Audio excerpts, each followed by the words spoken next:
রাজনীতির মাঠে বিএনপির এক সময়ের পরম বন্ধু বাংলাদেশ জামায়াতে ইসলামী গেল দেড় যুগে চির ধরেছে বন্ধনে, একে অপরের প্রতি বিশ্বাসহীনতা, কৌশলগত প্রতিদ্বন্দ্বিতায় দাঁড়িয়েছে মুখোমুখি অবস্থানে।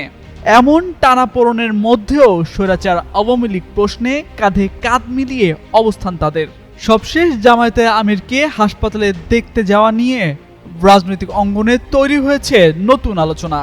প্রশ্ন উঠছে, নির্বাচন সামনে রেখে আবারও কি এক হচ্ছে বন্ধুপ্রতিম এই দল দুটি? গত বছর রাজপথে গণ অভ্যুত্থানে শেখ হাসিনার সরকারের পতনের প্রেক্ষাপটে বিএনপি জামায়াত সম্পর্ক নতুন করে আলোচনায় আসে। মূল দ্বন্দ্বের সূত্রপাত হয় নির্বাচন ও সংস্কারের সময়কাল ঘিরে। এই নীতিগত ভিন্নমতের বাইরে আরও কিছু বিষয়ে দুই দলের মধ্যে দূরত্ব বাড়তে থাকে। এর মধ্যে অন্যতম জাতীয় সরকার ও পিআর পদ্ধতির বিতর্ক। এসব ইস্যুতে জমে ওঠে রাজনৈতিক প্রতিদ্বন্দ্বিতা। তবে সবশেষ রাজধানীর সোহরাওয়ার্দী উদ্যানে জামায়াতের সমাবেশে বক্তব্য দেওয়ার সময় অসুস্থ হয়ে হাসপাতালে ভর্তি হন দলের আমির ডাক্তার শফিকুর রহমান। সেই সময় রাতেই হাসপাতালে ছুটে যান বিএনপির মহাসচিব মির্জা ফখরুল ইসলাম আলমগীর। একই সাথে ব্যক্তিগতভাবে জামায়াতের আমিরের খোঁজখবর নেন বিএনপির চেয়ারপারসন খালেদা জিয়াও।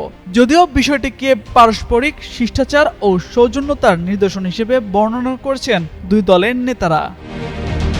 এ বিষয়ে জামায়াতের ঢাকা মহানগরী উত্তরের প্রচার মিডিয়া সেক্রেটারি মোহাম্মদ আতাউর রহমান সরকার জানান, রাজনৈতিক দল হিসেবে বিএনপি এবং জামায়াতে ইসলামের মধ্যে ভিন্নতা রয়েছে।